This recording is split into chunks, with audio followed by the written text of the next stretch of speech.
안녕하세요.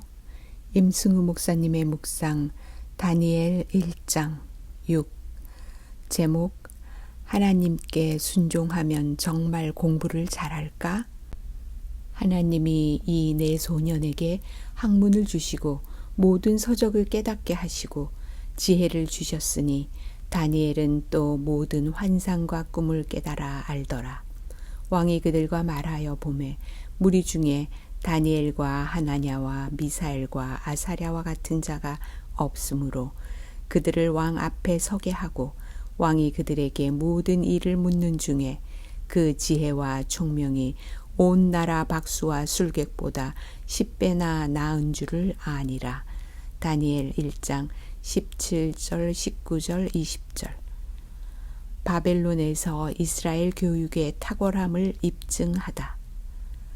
가나안 땅에서 이스라엘 백성들이 배우는 공부 내용은 단순했습니다.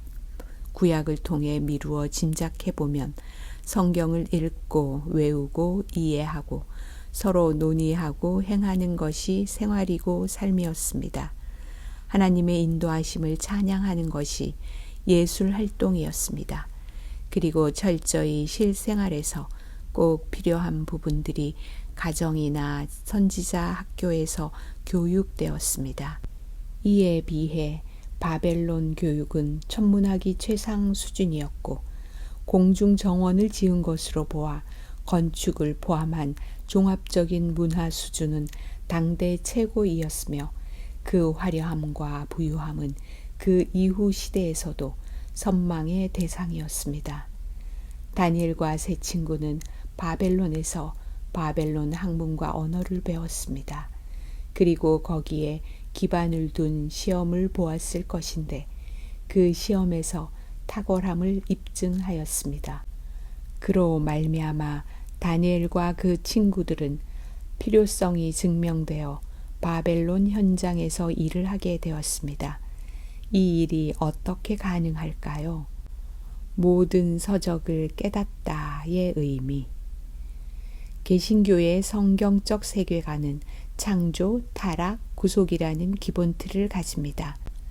진리교회인 재림교회의 성경적 세계관은 그것을 넘어 선악 간의 우주적 대쟁투라는 거대 담론과 마음 안에서 일어나는 선악 간의 갈등이라는 미세 담론의 시각 안에서 세상의 크고 작은 존재들과 그것들 간의 관계를 조망합니다. 바벨론 학문들도 창조의 영역을 벗어날 수 없으며 거기에 더해 죄로 인한 타락을 통해 일어난 지식의 왜곡과 뒤틀림이 있었을 것입니다. 바벨론 세계 속에서 사는 사람들은 자신들 주변에 발생하는 문제들을 현상학적, 인식론적으로는 일정 부분 알 수 있어도 근본적으로 창조와 구속이라는 해결책을 가질 수는 없습니다.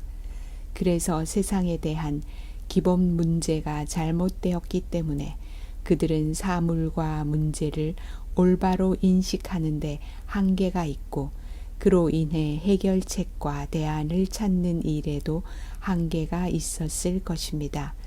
그러나 거듭남의 경험을 한 다니엘과 세 친구는 창조라는 원형을 알고 있었고 타락의 왜곡이 어떻게 일어났는지를 정확히 인식하고 있었습니다. 대쟁투 시각에서 그 문제들이 어떻게 시작되고 어떻게 진행되며 종국이 어떨지를 알고 있었습니다. 바벨론 학교에서 배운 수업을 그들은 하나님이 주신 성경 계시의 시각으로 재해석할 수 있었을 것입니다. 그들은 바벨론 선생보다 더 탁월하게 모든 서적을 제대로 깨달은 학생일 수밖에 없었습니다. 그들에게 성령이 스승이셨고 성경이 교과서였습니다. 바벨론 학문들은 그들의 시야에서 낱낱이 해부되었습니다.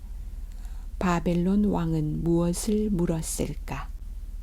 5절에 3년, 18절에 기한이 찼으므로 왕이 시험을 보았습니다. 그때는 기본적인 암기와 주입식 지식은 이미 검증된 이후이었을 것입니다. 그렇다면 왕은 학생들에게 무엇을 물었을까요?